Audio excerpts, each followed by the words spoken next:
आज पूरे देश में ऑल इंडिया ट्रेड यूनियन ने धरना कार्यक्रम किया कि रैली धरना और गांधी जी की मूर्ति पर माल्यार्पण। वो कार्यक्रम हमारे उत्तराखंड के शहर ट्रेड यूनियन में हमने किया। इंटैक्ट सीटू एटक सबने मिलकर किया। कर्मचारी संगठनों ने ये सरकार को आगाह करने के लिए प्रदेश सरकार को, केंद्र को, कि मजदूर का हक मत मारो, कर्मचारियों के हितों की रक्षा करो। जो तुमने संविदा कानून ला करके कर्मचारियों का अधिकार छीनने का काम किया, उसको वापस विचार करो। ये कर्मचारी और ये मजदूर और किसान, ये गाड़ी के दो पहिए हैं देश को चलाने। दोनों किसान को वैसे मार दिया आपने। आपने 800 किसान सादे के बाद दिल्ली वादा किया था कि हम एमएसपी देंगे। कहाँ है वो एमएसपी? कहाँ उसका मिनिमम प्राइस मूल्य कहाँ के उसका उपज का? तो किसान को धोखा, कर्मचारियों को धोखा।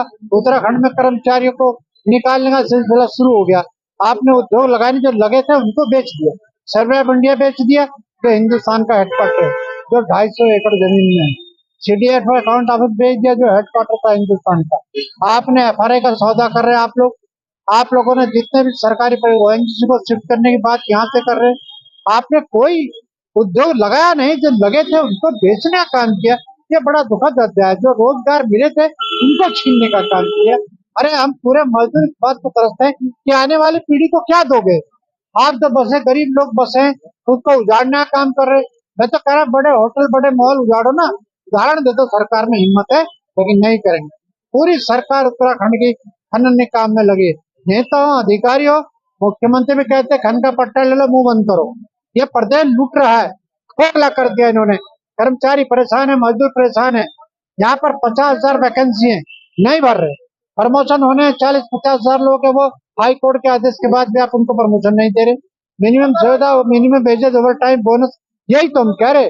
नहीं करोगे, आंदोलन होगा। तो शुरुआत है, ये तो ऑल इंडिया कॉल है, आगे भी चलेगा। उसके बाद हम लोग थोड़ा प्रदर्शन करेंगे, जाम करना पड़े, सड़क जाम में रेलवे रोके, बसें रोके, नहीं करना पड़ेगा। सरकार उसको प्रेरित कर रही। सरकार मजदूरों को, कर्मचारी और किसानों को मारने का काम कर रही। हम जात होगा उनके साथ कंधे से कंधा मिलाकर खड़े रहेंगे और अंतिम समय तक लड़ाई लड़ेंगे। भारत छोड़ो आंदोलन की वर्षगांठ पर हम हमेशा संयुक्त ट्रेड यूनियन, संयुक्त किसान मोर्चा के लोग जो है अपनी मांगों को लेकर के सरकार को चेताते हैं और गांधी जी को श्रद्धांजलि अर्पित करते हुए अपनी मांगे उन तक पहुंचाते हैं।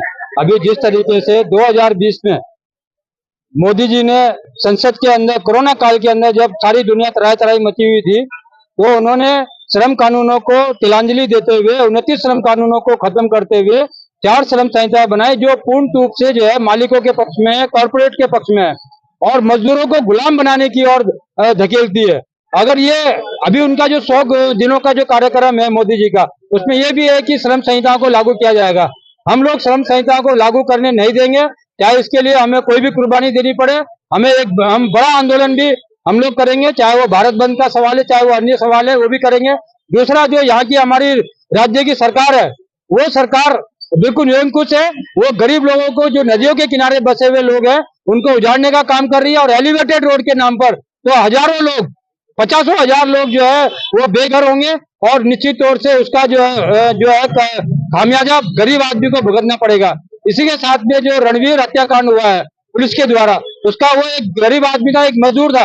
एक मजदूर होने के नाते हमारी सारी ट्रेड यूनियन जो है इसका विरोध करती है और मांग करती है कि जो पुलिसकर्मी, जो चिकित्सा कर्मी, जो भी जेल कर्मी है, उसके उनको जो है जांच के दायरे में ला करके उनको जो है सजा दी जाए, उनको गिरफ्तार किया जाए। और निश्चित तौर से ये हत्याकांड विभत्स हत्याकांड है और एक गरीब मजदूर का है जिसको जो है ट्रेड यूनियन उठा रही है।